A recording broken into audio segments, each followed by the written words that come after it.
anticuerpo contra los agentes biológicos. Vamos poniéndole el nombre y apellido a esos genes. Brucela y Salmonella o Enterobacterias. Tienen el mismo antígeno, generan el mismo anticuerpo. Cuando nosotros hacemos la prueba de tarjeta brucelosis, que es la prueba oficial para el diagnóstico de la brucelosis, la prueba tiene muy baja sensibilidad. Muy baja sensibilidad. ¿Sí? Y digamos de especificidad más baja todavía. ¿Por qué? Porque Brucella y los enterobacterias van a tener el mismo antígeno. Nosotros conocemos con el nombre de antígeno OLPS. Este es el antígeno OLPS. Tiene dos agentes biológicos distintos. ¿Sí? Van a formar el anticuerpo. Nosotros corremos la prueba de tarjeta, mandamos a que se haga la prueba de tarjeta para el diagnóstico de brucelosis. Y si el animal tiene anticuerpos contra esta fracción antigénica, me va a decir la prueba de tarjeta positivo. Y me va a decir positivo, lo voy a interpretar como que hay anticuerpos contra esta fracción antigénica. ¿Sí me siguen? Sin embargo, la prueba de tarjeta no me va a decir si ese anticuerpo que va contra la fracción OLPS responde a Brucella o corresponde a Enterobacterias. Estoy diagnosticando brucelosis. ¿Qué voy a hacer? Tener una prueba tarjeta positiva para mí implica generar anticuerpos, y si esto es así, entonces yo tendría que matar a ese animal antes. Ese anticuerpo también lo van a tener las enterobacterias. ¿Me quieres comentar qué es más frecuente? Que un animal tenga brucelosis, que tenga una diarrea por enterobacterias en algún momento de su vida. Sí. Entonces esos anticuerpos siempre se van a estar dando, siempre se van a estar dando, siempre se van a estar produciendo, y va a haber una buena cantidad de anticuerpos de la fracción OLPS causadas por enterobacterias, cuando las intestinales en los animales, habrá unos casos bovinos, desde que nació el becerro ternero, tuvo diarrea por E.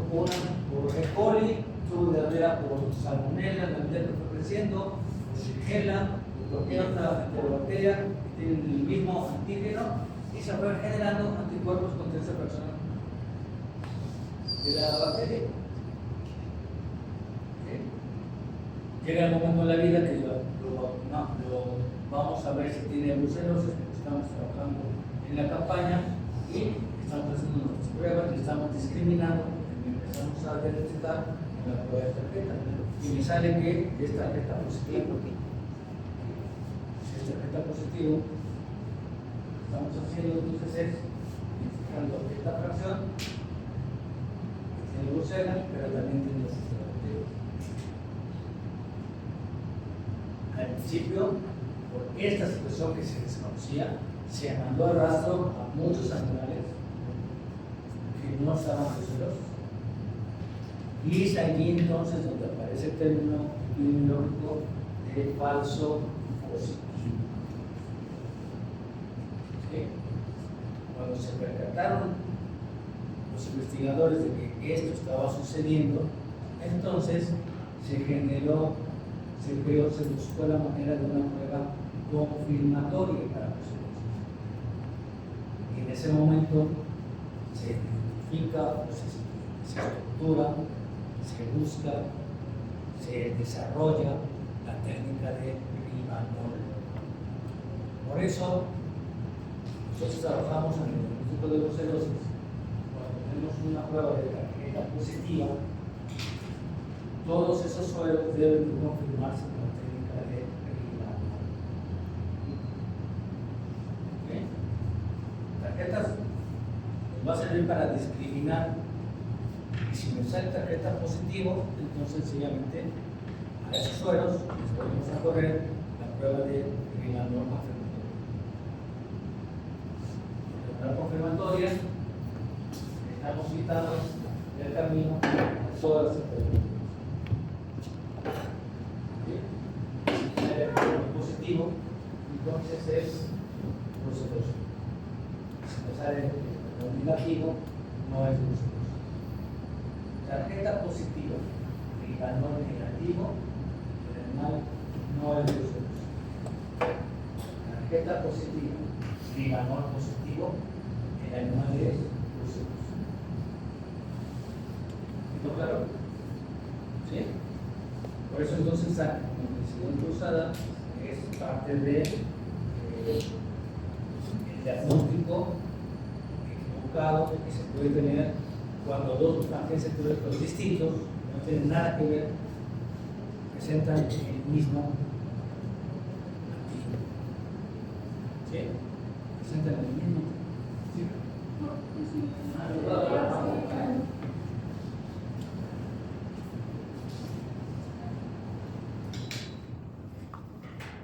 Creo que lo limpiaron porque era muchísimo aire limpiado y era frío. No, y aparte se escucha más. ¿Ah, sí? Pero sí, hace más ruido, antes no sé tanto ruido. Bueno, quedó claro lo que es la inmunogenicidad cruzada y su importancia en el diagnóstico clínico y su importancia sobre todo porque en brucelosis no hay otra manera de diagnosticar más que con serología. No hay un diagnóstico clínico per se. Así que lleguemos y palpemos y veamos a la vaca y le tomamos temperatura, entonces imposible. Brucela no se comporta así, no me da ningún signo clínico más que todos los objetivos. Y se acabó. Y el más importante en el momento dado es el aborto. Y el aborto me lo van a dar 20.000 problemas, 20.000 circunstancias. Por eso entonces la brucelosis, el único método diagnóstico es la serología. Y ya empezamos con problemas porque para diagnosticarse con serología tenemos o se tenía que usar antaño la prueba solamente de tarjeta. Pero se empezó a ver este tipo de situaciones, ¿sí? Y se percataron los investigadores de que estaba sucediendo algo ahí. Y se mandó a muchos animales falsos positivos, se les mandó a rastro. Por eso se desarrolló la prueba de Riemann. ¿Ok? Bien, continuamos entonces. En un momento dado, esta sería la membrana de la bacteria y esta es el antígeno o LPS. Esto es esto. Esta es la membrana de la bacteria y está anclado el antígeno ORPS. Es la membrana de la bacteria, la membrana externa y aquí está anclado el antígeno ORPS. Es este. ORPS. ¿Ok? Esa es parte de la explicación y del ejemplo para comprender un poquito lo que sea inmunogenicidad cruzada. ¿Queda claro? Bien. Variabilidad. Es otro término que aparece dentro de la antropología que nos indica que cualquier agente etiológico puede tener la capacidad de adaptarse a condiciones cambiantes, sea del hospedero o sea del medio ambiente. Y esta es una particularidad brutal que tienen los agentes etiológicos. Brutal. Es de todos los días. ¿Le pueden abrir por favor a la doctora? Gracias.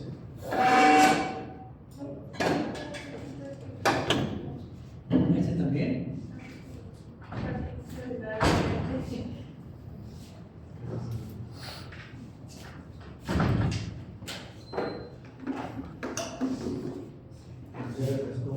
empieza el calor.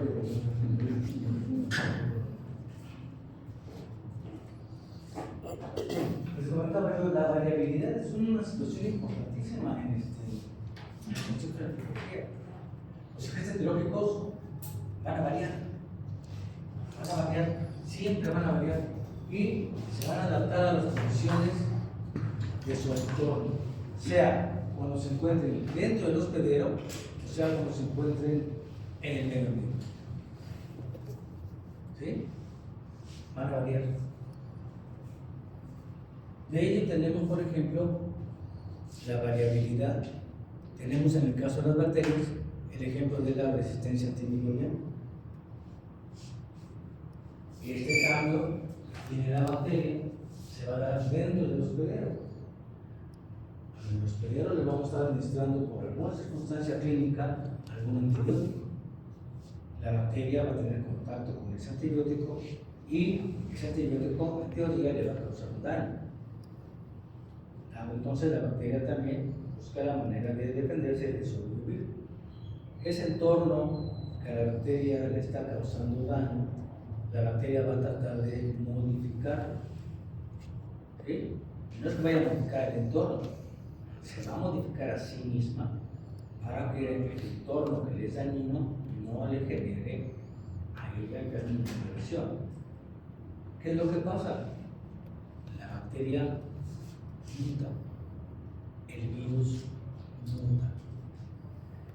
Y esas mutaciones es lo que les va a hacer a estos dos agentes específicos, básicamente, ganar genes que no tenían, DNA o RNA que no tenían, genes que no tenían. Dado entonces, las bacterias van a ganar genes, van a mutar, porque van a ganar genes por conjugación y los virus van a ganar genes por mutación. Dado entonces aquí la variabilidad, en pocas palabras, está dada por la capacidad que tiene el agente etiológico de mutar, de cambiar su esencia genómica por una totalmente distinta, porque con el simple hecho de que se integra al genoma un tripleto o un nucleótido diferente de cualquier base pública o única, con eso es suficiente para que el antígeno, para que el genoma cambie, el genoma mute. Y no vamos a un ejemplo mayor. Cuando empezó el problema de la pandemia por COVID, había un virus madre que era el virus alfa, que es el virus madre. En algún momento del transcurso de la pandemia, ese virus mutó y se convirtió en el serotipo beta.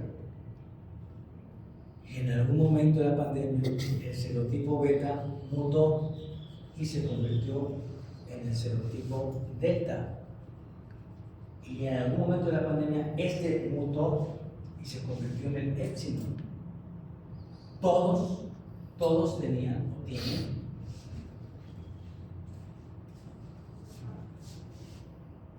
el mismo agente, el mismo antígeno. ¿Sí? Tenemos 5 variedades de virus.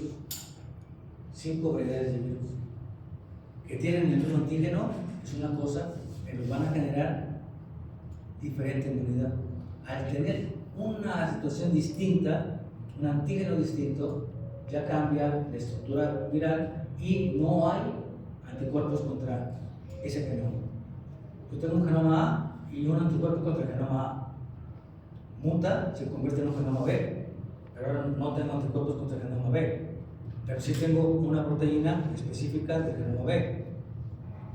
Pero entonces, lo que se hizo cuando salieron las vacunas fue precisamente vacunar contra la cerebrovariedad alfa, y por inmunidad cruzada se protegía contra las otras cerebrovariedades virales. Esto es un ejemplo clásico donde podemos ver la importancia de la inmunidad cruzada en la salud pública. Y esto está dado por las condicionantes que tuvo el virus de mutar. ¿Dónde muta el virus? Está adentro. Y adentro se replica. Entonces, montan el hospedero y ahí se replica, varía su condición genética, ahora es diferente y genera una nueva enfermedad. El que tenga una proteína en común es ganancia. Por tanto, se empiezan las investigaciones, se dan cuenta que la estructura viral tiene esa proteína, se genera la vacuna contra esa proteína y tenemos inmunogenicidad cruzada. Con una sola proteína, con una sola vacuna, le damos en la torre a 5 serovariedades de COVID. ¿Sí? Y eso es por la inmunogenicidad cruzada. Dado entonces, las bacterias y los virus se van a adaptar a las condiciones de cambio del hospedero. Y básicamente esas condiciones de cambio se dan por un evento de mutación. ¿Sí? Básicamente. Entonces, la mutación es lo que nos va a propiciar precisamente la variabilidad genética. Y acuérdense que cuando cambia un solo tripleto, una sola base púrica, pirimídica, de genoma, es otro agente etiológico diferente. Otro. Es otro agente etiológico que tiene capacidades de patogenicidad distintas. Una bacteria, por ejemplo, que no tiene cápsula, que al momento que está circulando por la sangre se encuentra los genes de una bacteria que fue destruida por antibiótico terapia, se destruye la bacteria que sí tiene cápsula, pero los genes de esa bacteria se empiezan a mover en la sangre y en una bacteria que no tiene cápsula, pero que se encuentra ese manjar, que son proteínas, las agarra, las mete a su citoplasma, replica, las incorpora a su genoma, sintetiza la proteína y ahora esa bacteria, esa síntesis proteica le va a decir: de ahora en adelante tienes cápsula. Ya mutó. Y ahora esa bacteria, que antes estaba desnuda, era capsulada, hoy ya tiene cápsula. El simple hecho de tener cápsula incrementó en esa bacteria su patogenicidad. Ahora va a ser más difícil que sea fagocitada. ¿Sí? Lo mismo sucede si la bacteria adquiere movimiento. Hay bacterias que no tienen movimiento. Sencillamente se dejan arrastrar en la sangre. Pero si la bacteria encuentra, en vez del genoma de la cápsula, genoma que sintetice en ella la presencia de flagelos o la presencia de cilios, la bacteria ahora no se movía, ahora se puede desplazar por sí misma. Y si es una bacteria que se encuentra en el camino, genoma contra cilios, genoma contra genoma para sintetizar flagelos, genoma para sintetizar cilios, genoma para sintetizar cápsula, ahora tenemos una superbacteria. ¿Sí? Porque además de que se mueve, es muy difícil de fagocitar. Y los cilios y los flagelos ayudan a la bacteria a escaparse y a no ser fagocitada. Vamos a terminar persiguiendo a la policía y tú corres. ¿Sí me explico? La bacteria corre el cilio y le mete más énfasis con los flagelos. Y además, si la llegase a agarrar el macrófago, tiene cápsula. Le va a ser más difícil sujetarla y se van a empezar a mover y se le va a pelar. ¿Ok? Tiene cápsula. Y si esa bacteria con esas 3 ganancias de patogenicidad todavía se encuentra genes de otra bacteria de resistencia antimicrobiana a la penicilina o a cualquier otro antibiótico, va a ser más poderoso. Ese es el ejemplo clásico de lo que tenemos como variabilidad dentro de los periodos. ¿Sí? Generalmente los cambios se dan dentro de los virus. Ahí es donde la bacteria empieza, los virus generan las actividades de mutación. ¿Okay? Otro concepto de viabilidad, que es la capacidad que tiene el agente infeccioso para sobrevivir fuera de los hospedero. Y esto también es de todos los días. Cuando nosotros diagnosticamos una enfermedad o manejamos una enfermedad en un individuo o en una población, no nada más es llegar, atender, recetar y vámonos. Tienes que estar muy consciente de las condicionantes que tienes en el medio ambiente, porque la cepa de campo va a dormir fuera de los hospitales. Y ahí tienes que estar todo el tiempo la cepa de campo en el hospedero. Todo el tiempo te la vas a encontrar ahí. ¿Qué va a suceder con esto? Bueno, vas a tener cepa de campo fuera del hospedero y la cepa de campo fuera del hospedero generalmente va a tener la capacidad de sobrevivir. Las series, cuando hablamos de enfermedades o cuando leamos sobre enfermedades, siempre va a aparecer el apartado de etiología. Y en ese apartado nos van a indicar las características que tiene el agente etiológico para sobrevivir a las condiciones ambientales. Algunos resisten la humedad, otras no la resisten. Humedad. Por ejemplo, Bruselas necesita humedad. Bruselas necesita humedad. Leptospira necesita agua, no humedad. Leptospira se mueve en humedad. Pero tú la pones en agua, sobrevive. A Bruselas la pones en agua y se muere. ¿Sí? Bruselas solamente necesita humedad.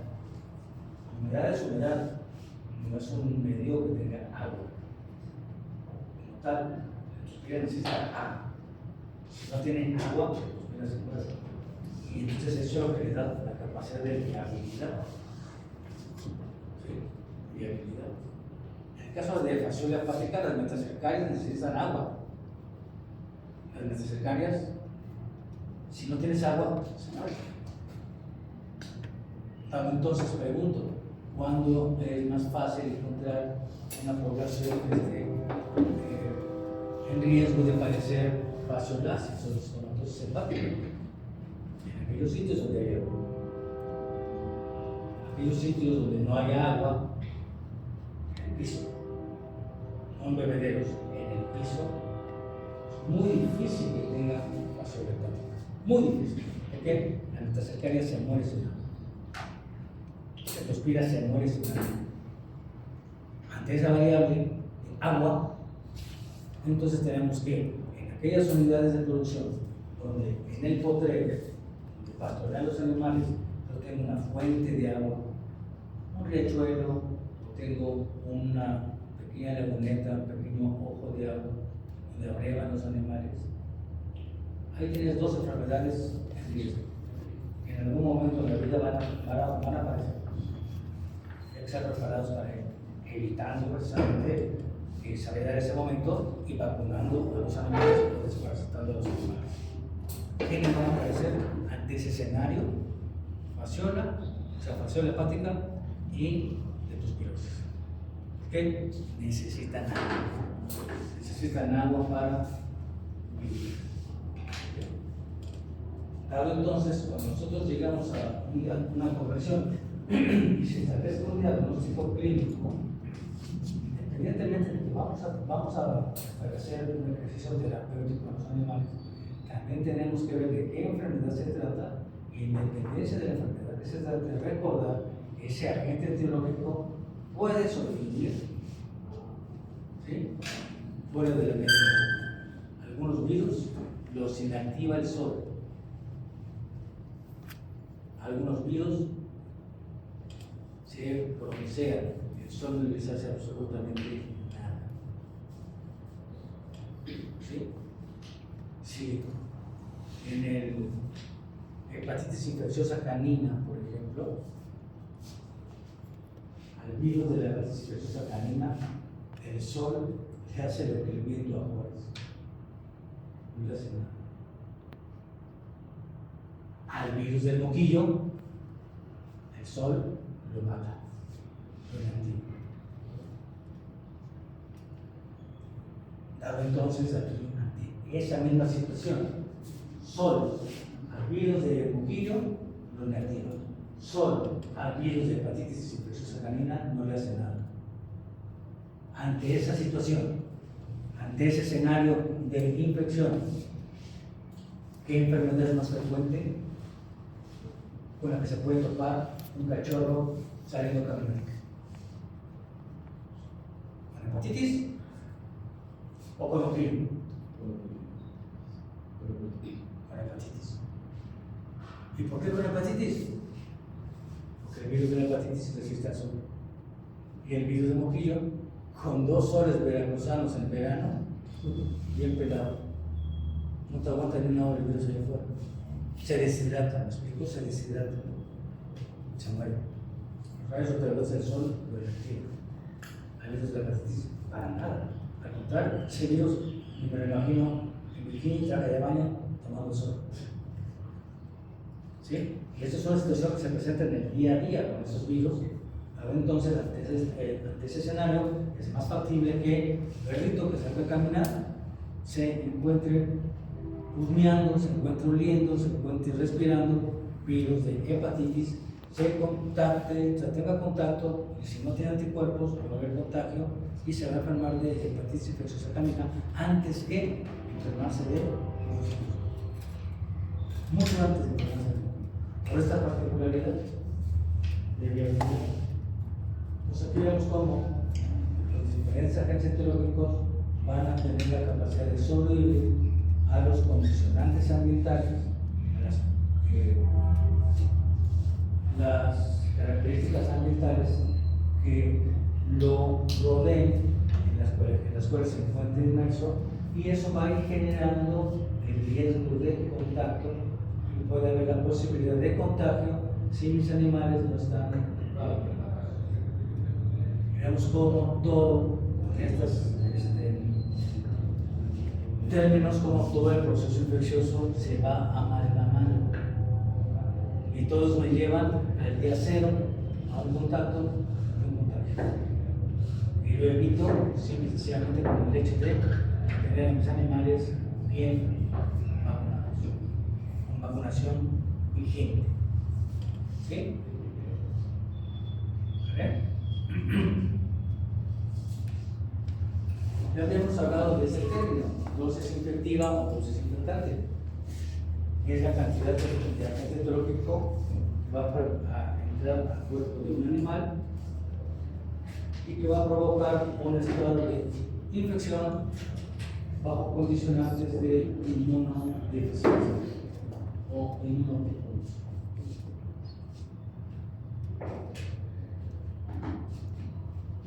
Y acuérdense que la primera línea de defensa para evitar el contagio es la fagocitosis celular, la inmunidad celular.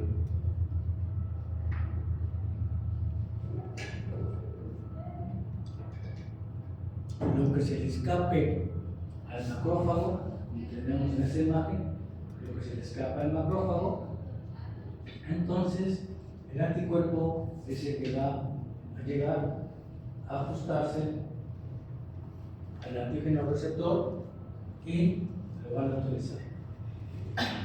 Y es el término que tenemos que utilizar, que hay que emplear cuando estamos hablando de que los anticuerpos neutralizan la acción del agente etiológico. ¿Ok? Si este virus se le escapa al macrófago por alguna particularidad, sobre todo porque es un virus envuelto, entonces se le escapó al macrófago, ya no lo pudo fagocitar, viene el anticuerpo y lo pepena de acá. Esta es la proteína que genera inmunogenicidad, viene específica, viene el anticuerpo, lo pepena de acá y lo neutraliza. De esta manera el virus ya no puede llegar a una célula, adherirse, penetrar en ella, replicarse y generar almillones. El virus quedó neutralizado. ¿Sí? Digamos así, es cuando a un malhechor lo agarra la policía y le ponen esposas. Ya lo neutralizó. ¿Ok? El hecho de agarrarlo es eso. El fagocito, ponen esposado por atrás, ya está bien neutralizado. Ya no puede hacer nada. A menos que mate. Pues si le ponen esposas y le ponen grilletes con algunos pesos, es un día alto a alta peligrosidad, ¿no? ¿Qué va a hacer? Absolutamente nada, está bien neutralizado. Esa es más o menos la idea de inmunidad. Si a este señor se le escapa la fagocitosis viral, el anticuerpo viene, crack, y lo genera acá.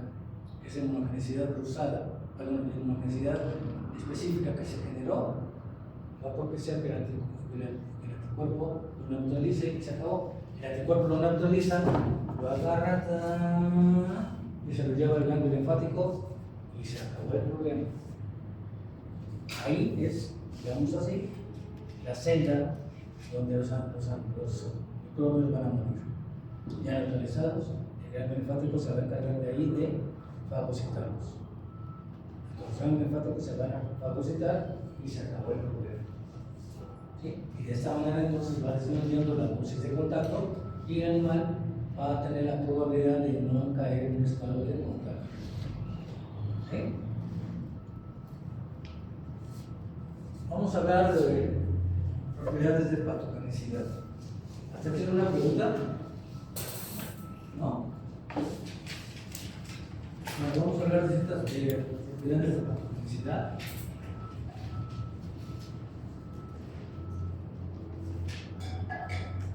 Recordando el concepto de patogenicidad, que es la capacidad que tiene el agente etiológico, cualquiera que fuera, de producir daño. ¿Sí? De producir daño.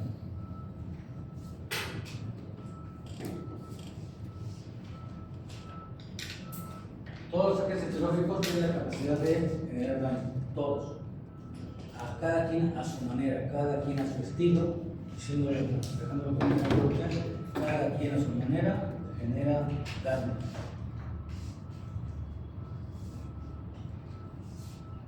Quiero que lean esta frase que está acá, dicha por un bacteriólogo, Lutz, ¿sí?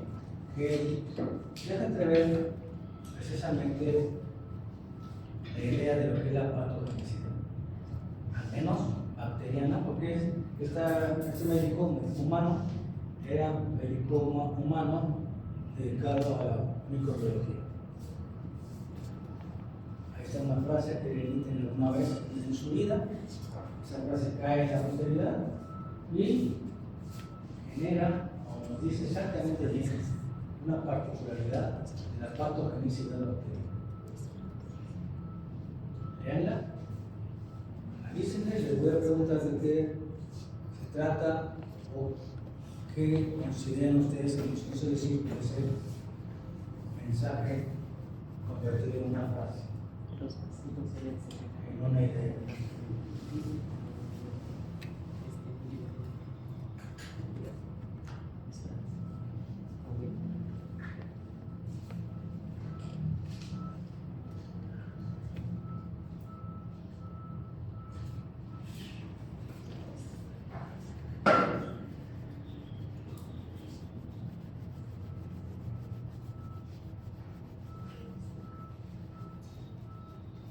A ver, ¿qué crees que se dice? Estamos hablando de patogenicidad. Concéntrate en la patogenicidad que vas a encontrar, en el peligro que tú vas a encontrar en esa frase. Pues esa frase tiene peligro. Para tus animales, para tus pacientes, incluso para ti. Pues que el bacilo es igual de peligroso en el cultivo como dentro del cuerpo. Sí, es lo que nos dicen, pero ve más al fondo. Ve más al fondo. Quiero que vean el fondo de la olla, porque estamos hablando de la capacidad de patogenicidad. El bacilo está dañando el cultivo y el bacilo está dañando el cuerpo. La pregunta es, ¿con qué lo daña? Eso creo que no, porque ¿con qué lo daña? Ese es el resultante. Esto es virulencia. Hay un daño. Eso es virulencia. Pero ¿con qué lo daña? Con las toxinas. ¿Eh? Con las toxinas que libera. Con las toxinas que liberan, puede ser algo que liberan. ¿Sí? Hay algo que liberan, hay algo que sintetizan, hay algo que desechan al medio ambiente. En este caso, pues el medio ambiente puede ser el medio ambiente, la sangre, o el sitio donde se encuentran las cosas. Y ese algo que es el que está generando el daño es la patogenicidad. Los bacilos, aquí está hablando del señor botulino.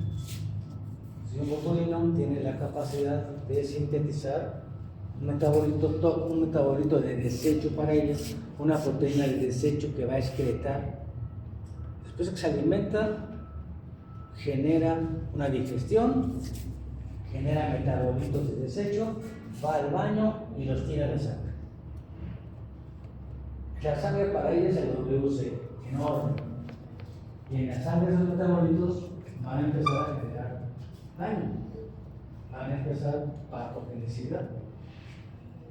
Las bacterias van a sintetizar patogenicidad, van a dar esa patogenicidad mediante la eliminación de enzimas extracelulares o mediante la eliminación de toxinas. Ahora entonces dice, deben segregar un veneno. ¿Cuál es ese veneno? Él no lo sabía. Él sencillamente está viendo que en el medio de cultivo donde tiene el bacilos hay cambios en el medio de cultivo. Hay cambios en el medio de cultivo. No sé si ustedes recuerdan sus clases de microbiología. Se hicieron siembras. Se hicieron 3 siembras. Entonces una siembra hoy y en 2 días, si no le siembras, se te muere el cultivo. ¿Por qué? Se acaban los nutrientes del cultivo. Hay cambios en el cultivo. ¿Quién destruye el cultivo? Las enzimas celulares. Y si no resiembras, entonces se va a perder el cultivo. ¿Sí? Por eso entonces tenemos que estar resembrando cada 24 horas para mantener el cultivo y llevarlo a un cultivo puro y luego a las químicas para las bacterias. Todo eso no se conocía en los tiempos de este Emilio Lux. Él únicamente lo que observó fue que en sus medios de cultivo muy elementales encontraba cambios, encontraba que algo lo estaba lesionando el medio de cultivo, algo estaba acabando con el medio de cultivo. Y él infirió esto, que esas bacterias que estaban ahí debían segregar un veneno. Ese veneno estaba matando o estaba dañando al medio cultivo.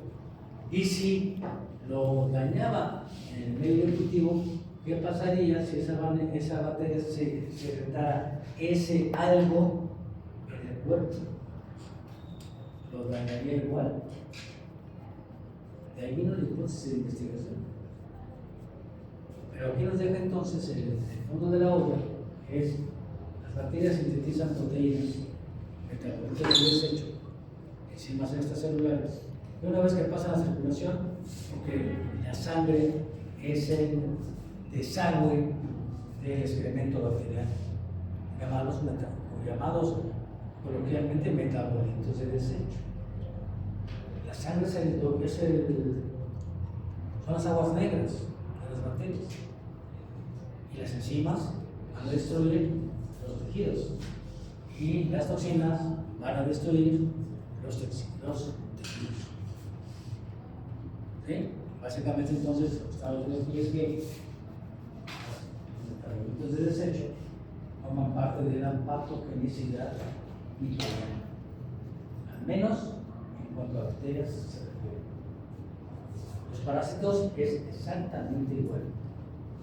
Se localizan en un solo sitio, ahí va depositando todo su desecho. Ahí va quedando todo su desecho. Ese desecho tiene pH, ese desecho tiene ciertas sustancias, y eso va propiciando inflamación, irritación en los órganos del cerebro. Los virus, ¿qué van a hacer? Lo mismo. Los virus van a sintetizar propias proteínas, sus propias enzimas destructivas, a través de la replicación viral. ¿Quién sintetiza esto? Las células. Las células somáticas le ayudan al virus a hacer esto. Cuando la propia viral sale, ese virus sale con esa información, cada uno de estos virus va a atacar una célula en particular y va a ir destruyendo, y cuando se libera la célula, si esos metabolitos virales quedan dentro de la célula y no se utilizan para el ensamblaje, sencillamente vamos a ver cómo empiezan a lesionar los tejidos. ¿Sí? Hay virus que van a actuar por encima, que van a destruir, y muy pocas veces vamos a encontrar un virus que sea tóxico, a grado como una bacteria. ¿Sí? Por ejemplo, todo lo que son clostridios,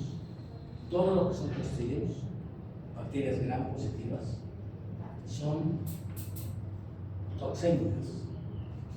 Son bacterias que van a producir toxemia.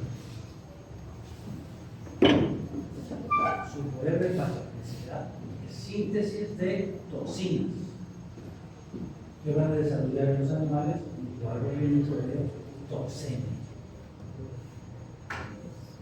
¿Cómo voy a identificar una enfermedad toxémica en una población? Facilísimo. ¿Cómo será la semiología clínica de una enfermedad toxémica? Que como son clostridios, todos los clostridios se van a mantener así, dentro de ese patrón de comportamiento. Y cuando yo lo veo clínicamente y veo ese patrón de comportamiento de la semiología clínica, digo, esto es una toxina. ¿Qué semiología clínica tendré? Para saber identificar que en este momento frente a mí tengo una toxina. Y si es una toxina, está producida por un clostridio que son altamente toxémicos. Todos. ¿Qué semiología clínica tendré?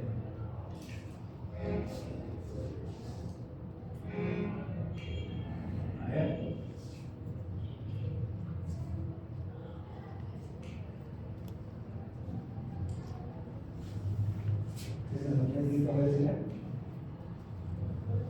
¿Lluvia de ideas? ¿No me leen el cuatro críticos? ¿Lluvia de ideas?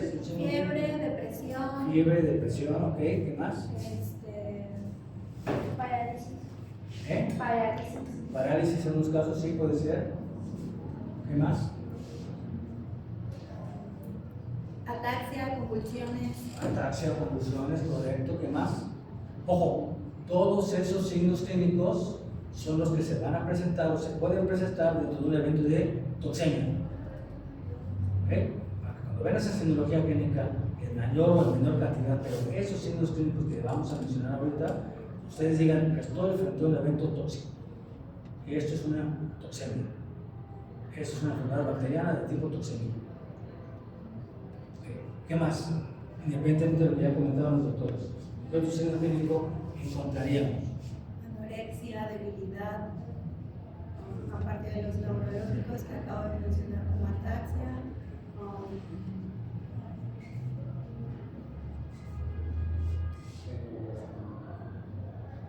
Definitivamente cambios en el comportamiento.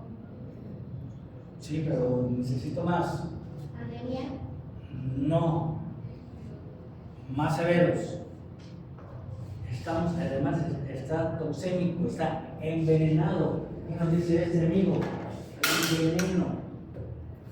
Ese veneno lo está sintetizando la bacteria. Nosotros le llamamos toxina.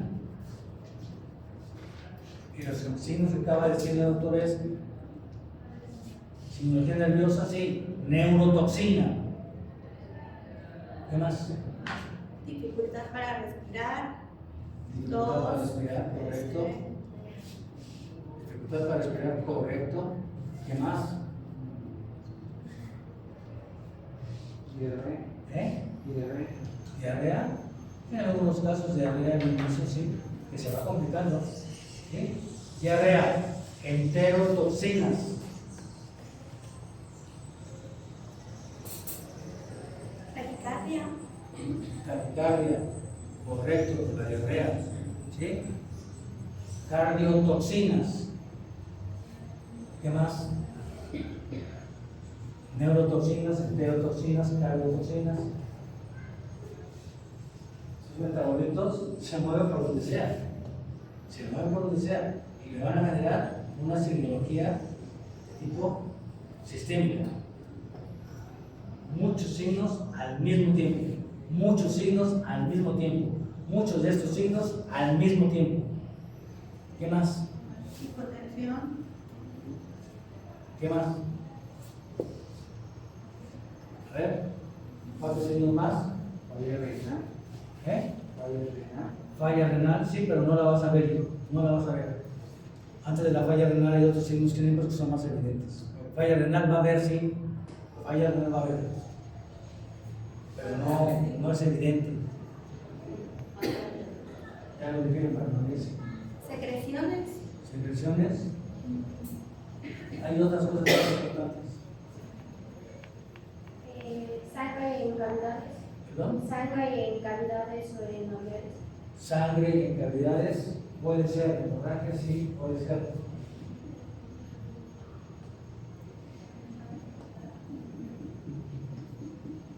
¿Qué pasa cuando un animal está envenenado, chaparros? ¿Qué pasa cuando un animal está envenenado? ¿Seguro se muere? ¿Pero carajo no dicen eso?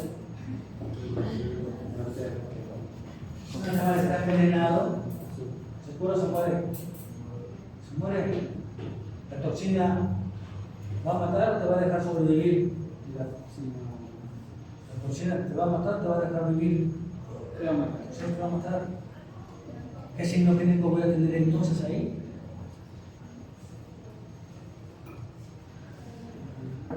¿Qué signo clínico voy a tener? Muerte. ¡Ay, qué dificultad para encontrar esa palabra muerte! Y si eso sucede en una población, ¿qué voy a tener? Muerte, tasa de letalidad. Tasa de letalidad incrementada. ¿A cuánto será el porcentaje de letalidad? ¿Cuánto será la probabilidad del porcentaje de letalidad? Si esto es letal, 100%. Dado entonces, esa es otra variable. Letalidad al 100% en la población afectada. Animal que se enferma, se muere. Eso, estamos hablando de una enfermedad. ¿Podrá haber muerte súbita? ¿Muerte inesperada? Sí, hay muerte inesperada. ¿Por qué? Daño cardíaco. ¿Sí? Cardiotoxinas. Daño cardíaco, paro cardíaco y el animal se muere de muerte súbita.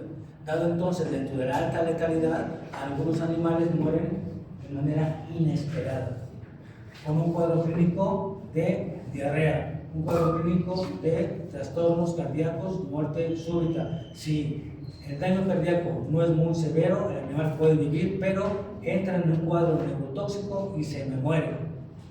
¿Sí? Viene un cuadro disneico y en esos momentos empiezan a morir los animales ya con toda esa signología. Una vez se encuentra una población con esa signología clínica, al mismo tiempo, ¿sí? Con tasa de letalidad alta del 100%, ¿qué tengo? Una enfermedad por un toxídico. ¿Qué tengo? Una enfermedad toxémica. Así de fácil. Así de sencillo y así de fácil identifico yo o diagnostico un evento toxémico en los animales. Tiempo. ¿En qué tiempo se van a morir? No más. No más de 48 horas. Otra variable que interviene y yo voy a identificar en el proceso. ¿Cuánto tiempo tienen los animales así? No, pues esto empezó de ayer a hoy. Ayer a hoy. Eso es toxemia. Siempre y cuando lo primero que hagan es tomar la fiebre, como fiebre, presencia de fiebre, con esa signología clínica, ya veo fiebre, infección, signología clínica con tasa de letalidad alta, ya. Fiebre con tasa de letalidad al 100%, eso es toxemia. Eso es toxemia. Así de fácil. Así de fácil. Y se va a dar. ¿Por qué? Porque este señor es extremadamente tóxico. Todo el género clostridium, todo el género clostridium. No hay ninguno que no sea así. Todos tienen el mismo patrón de comportamiento. Y las toxemias expresadas clínicamente tienen el mismo patrón de cirugía.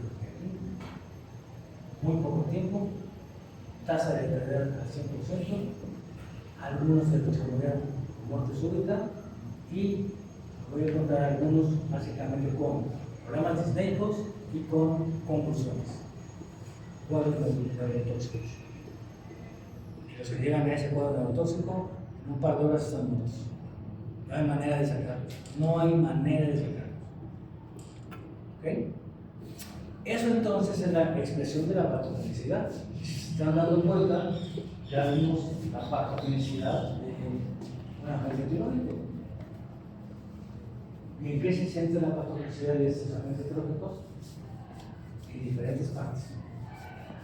Estructura neurológica, síntesis metabólica, síntesis de toxinas, ¿okay? Y en el caso de los virus, su genoma, si es DNA de una o doble hélice, si es RNA de una o doble hélice.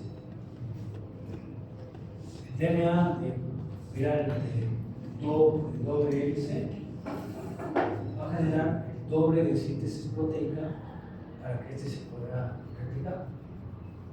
Si es DNA, una vez que el virus deja el DNA en el citoplasma celular, el DNA va solito a ser incorporado, el DNA viral va solito a ser incorporado por parte del RNA mensajero, solito lo va a llevar al núcleo, que es DNA. ¿Sí? No necesita hacer una síntesis, una copia proteica de síntesis proteica y convertirlo de RNA a DNA. Va de DNA a DNA. Si es virus RNA, entonces el citoplasma, los ribosomas, lo van a convertir de RNA y el RNA mensajero se va a encargar de llevarlo y sintetizar RNA de RNA viral, lo va a convertir a DNA y lo va a incorporar a la célula. Hélice simple, el proceso es lento. Hélice doble, el proceso es rapidísimo. ¿Sí? ¿Qué características podría tener una enfermedad viral que está propiciada por un virus que tiene DNA doble? ¿Qué características clínicas podría tener un virus que tiene DNA doble? Quiero que empiecen a jugar con la imaginación, porque con la imaginación vamos a empezar a conocer la patogenicidad viral o microbiana. Si no ven esa película con un grado de imaginación, no van a comprender lo que es la infectología. Y lo peor del caso, no comprendo lo que es la infectología y no veo las evidencias de la patogenicidad viral en el problema de enfermedad que tiene mi animal y no voy a poder diagnosticar esa enfermedad. ¿Por qué? Pues porque yo lo primero que tengo que hacer para diagnosticarla es conocer su proceso infeccioso. Y el proceso infeccioso se centra y se basa en ¿qué? En la patogenicidad y en la virulencia del agente etiológico. Y lo que estamos viendo es describir la patogenicidad del agente etiológico. Nada, entonces vuelvo a la pregunta. ¿Qué simbología clínica pudiera yo tener en un evento viral cuyo genoma es DNA de hélice doble? ¿Cómo lo voy a ver expresado? Llevan el video todos, ¿no? Ahí está el secreto.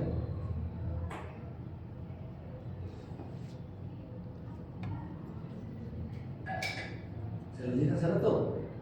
Si el DNA viral tiene vía libre para llegar al DNA celular, ¿Sí? De doble hélice, ¿qué va a generar? Doble síntesis proteica. Así. Si tiene una DNA, una sola hélice, una síntesis proteica.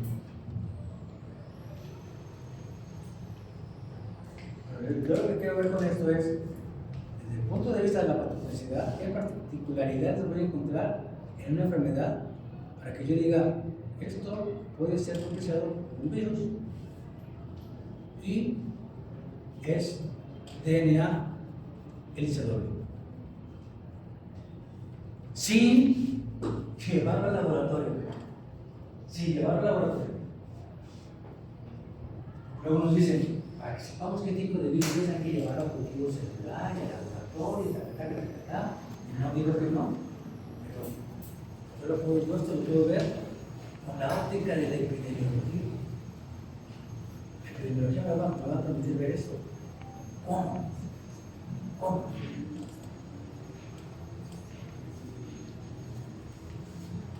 Pues actúas así de rápido, entonces, como lo mencionamos hace rato, o lo mencioné hace rato, que en 48 horas va a haber muerte, ¿no? Entonces se va a presentar la tecnología rápidamente en el animal, en el hospedador. Correcto, el proceso infeccioso se va a dar rápido.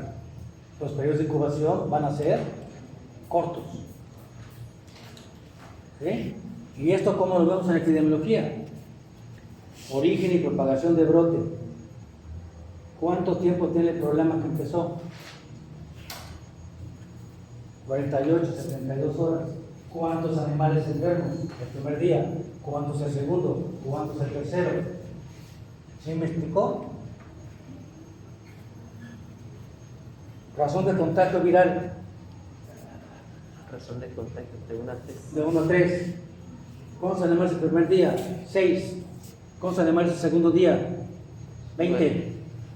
Razón de contagio de 1 a 3. ¿Cómo se está moviendo? Ahí, rápido. De 3 a 6. Y este es un virus, DNA, seguramente hélice doble, que trae un movimiento exponencial. Tuve que mandar esa bendita muestra del sudado del laboratorio para que me digan esto, que es viral, ¿no? Yo ya lo sé. ¿Por qué? La patogenicidad viral me lo está diciendo en su razón de infección, su razón de contagio. ¿Sí? ¿Por qué? Tienen el mismo patrón de comportamiento. Claro, entonces, con estas particularidades, estamos viendo expresada la patogenicidad viral, como vimos referido en su momento en la epidemiología, cuando hablamos de la relación de contagio. ¿Cuál va a ser la incidencia? La incidencia por día va a ser constante. ¿Y la prevalencia cómo va a estar? Aumentada al triple. Y si fuera un nivel 2, la tasa de ataque aumentada al triple. Ahí está. Eso es lo que yo tengo. ¿Cómo? DNA hélice doble. Y el hecho infeccioso que tengo enfrente es viral. No necesito pruebas de laboratorio. Aunque la literatura me diga que hay que llevar para el diagnóstico de laboratorio un exudado al laboratorio para que le hagan un cultivo celular, y me den la identificación viral. Si yo quiero hacer ese gasto, pues hay.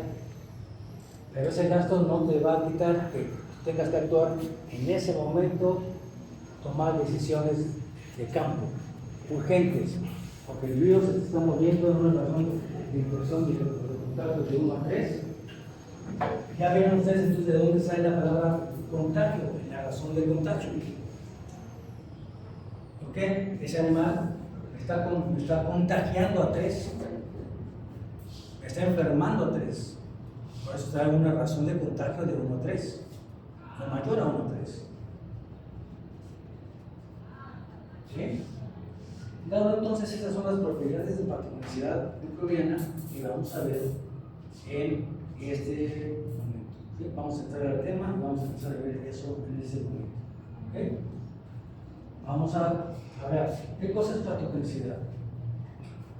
Patogenicidad es entonces Una propiedad que tiene el agente infeccioso para producir una enfermedad. ¿Por qué? Porque genera un proceso infeccioso acorde a sus características de patogenicidad. No le mismo la patogenicidad viral a la patogenicidad bacteriana, ni mucho menos a la parasital.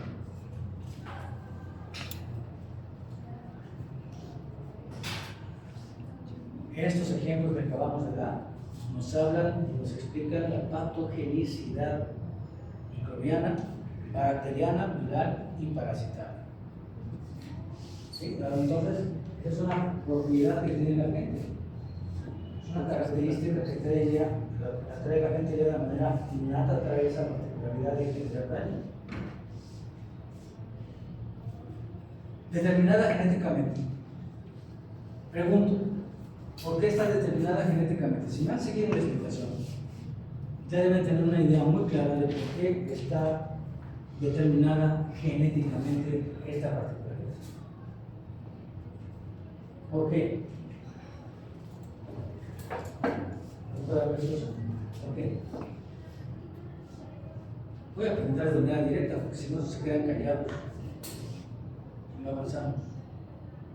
Piensen, ¿por qué la característica de patogenicidad está determinada genéticamente? ¿Por qué si mi hijo tiene ojos verdes y sus padres no tenemos ojos verdes, por qué tiene ojos verdes? Pudo tener antes. ¿Alguien pudo haberlo tenido antes? Porque eso existe. Alguien con sorpresa. Ni mi mamá ni papá tienen, pero la abuela materna, los abuelos maternos tienen ojo verde. El chico no se ve, ¿no? ¿Por qué? Genéticamente no se ve. ¿Por qué entonces la patogenicidad está determinada genéticamente? ¿Y la podemos cambiar? Ni madres, no se puede cambiar. Ahí está y no se la vas a quitar. Al clostridium nunca le vas a quitar la toxicidad, la toxigenicidad. Nunca se la vas a quitar. Nunca. Pero uno puede ser más fuerte, poder más liberar toxinas más potentes que otra. No, sí. Hay bacterias que tienen más capacidad de. Hay clostridium que tienen más poder toxigénico que otros. Porque ahí hay serotipos. Hay diferentes serotipos, variedades de clostridium. Y también de resistencia, que unos mueren, pero otros, unos cuantos sobreviven. No se entiende la pregunta. La pregunta es por qué están determinada genéticamente la patogenicidad.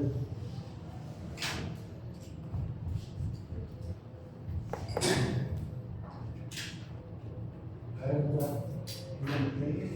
¿qué piensan? A ver si está bien o mal. Yo le diré si está bien. Correcto, parte por su replicación en el caso de la proteína.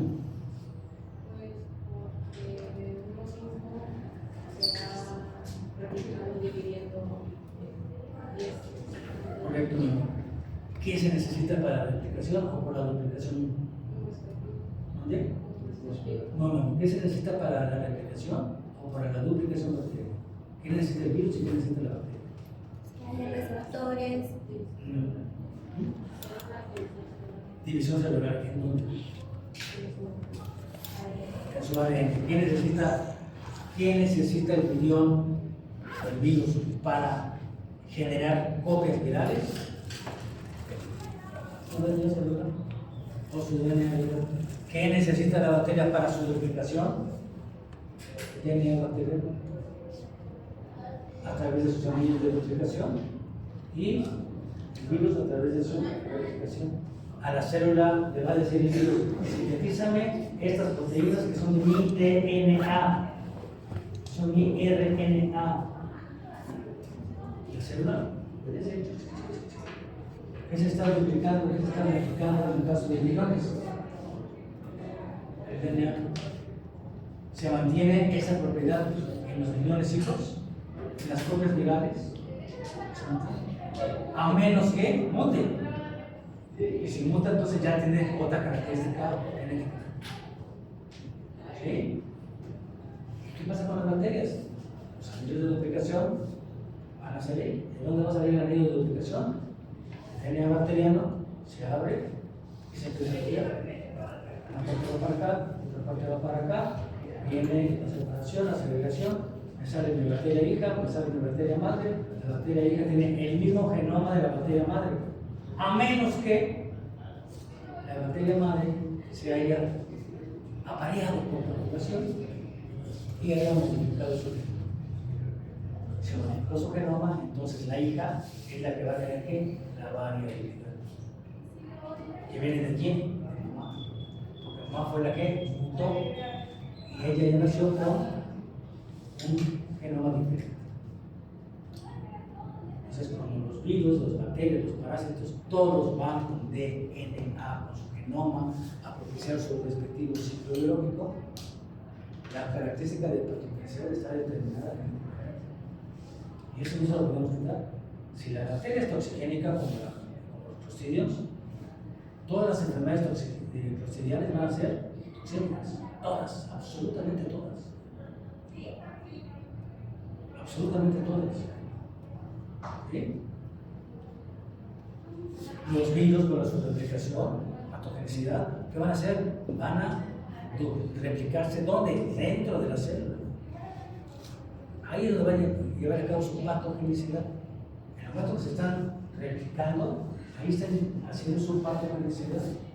Cuando hace que la célula lice, se rompa, ahí se expresa su virulencia.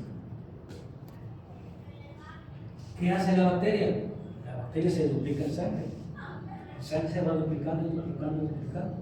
Y en la cantidad de duplicaciones que tenga la bacteria, van a ser células bacterianas hijas, que todas tienen su propio metabolismo, y cada célula bacteriana va a ir eliminando sus propios metabolitos de desecho.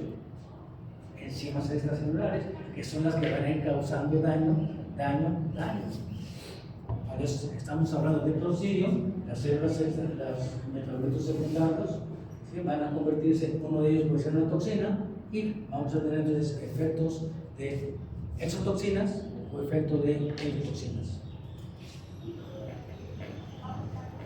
Todo esto está determinado genéticamente. No hay manera de que nosotros podamos evitarlo. No hay manera. Es su forma de actuar, es su forma de expresar su patogenicidad. No tenemos manera de revertir ese proceso. ¿Cómo lo podemos evitar? Vacunación. Es la única manera que podemos evitar este proceso de patogenicidad. Lo único que tenemos que hacer es mantener el sistema inmune bien para que cuando se dé el contacto haya quien evite el contacto. Porque la patogenicidad está inmersa en el agente biológico. ¿Sí? Es una propiedad que trae y está determinada genéticamente. No hay manera de echarla para atrás. ¿Queda claro?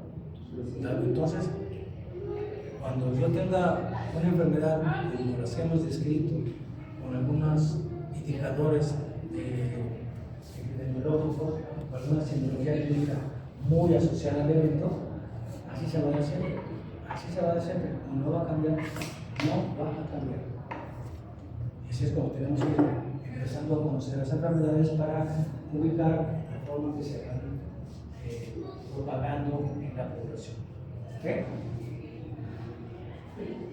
La patogenicidad va a depender de la capacidad antifagocítica de la gente y de su adaptación al medio. ¿Estamos viendo esos conceptos que vimos aislados de variabilidad y habilidad? Forman parte de la patogenicidad del agente biológico. ¿Sí? Capacidad antifagocítica de la gente. Si tiene cápsula, no se deja, entonces no es fácil que se fagocite. Si la bacteria tiene cápsula, es difícil que se fagocite. Si tiene cilios, si tiene flagelos, se mueve rápido. Si tiene cilios, flagelos y además está encapsulada, entonces es un torpedo. ¿Sí? Los millones, si es un virus envuelto, es un virus grueso, robusto, difícil de fagocitar. Si es un virus desnudo, fácilmente puede ser fagocitado. De eso depende la capacidad antifagocítica de la gente. ¿Qué es más difícil de fagocitar? Por su pared celular. ¿Una bacteria gram negativa o una bacteria gram positiva?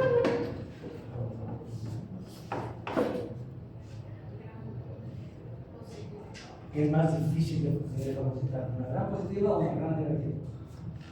O la composición de su pared celular. Gran negativa. Correcto, ¿no? ¿Por qué? Porque la gran negativa tiene la doble capa, que en una de ellas, como usted mencionó, puede ser de los cilios o también los fosfolípidos, que son las encargadas de proteger aún más la bacteria que cualquier otros, por ejemplo, los nitrófilos y todo eso, al igual que son las que segregan las endotoxinas que evitan que entre en contacto el antibiótico con la. Correcto, ¿no? ¿Y qué pasa con las bacterias gram positivas? Las positivas son en teoría un poco más sensibles a algunos, bueno, dependiendo de qué tipo de bacteria gran positiva sea, para ser más Gram positivas. son más sensibles a los antibióticos. No, estamos hablando de fagocitosis. Capacidad antifagocitaria. Dijiste que las gram negativas son más difíciles de fagocitar. Sí. ¿Y las gram negativas?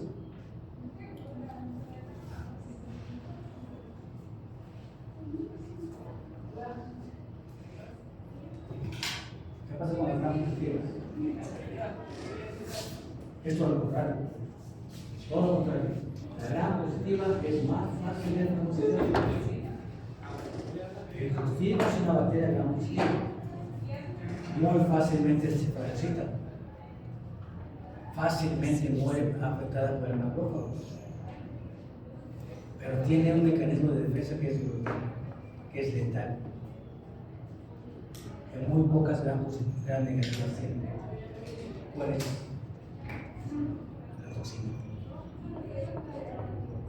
Fácilmente fagocitables, pero las que por suerte no son fagocitadas van a desechar.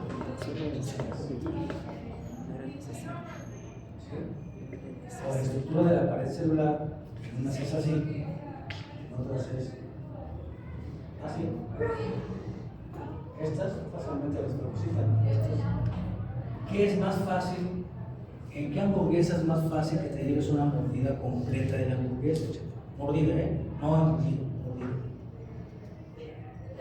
Una hamburguesa clásica. Entonces imaginamos una hamburguesa clásica sobre el tamaño o una triple burger.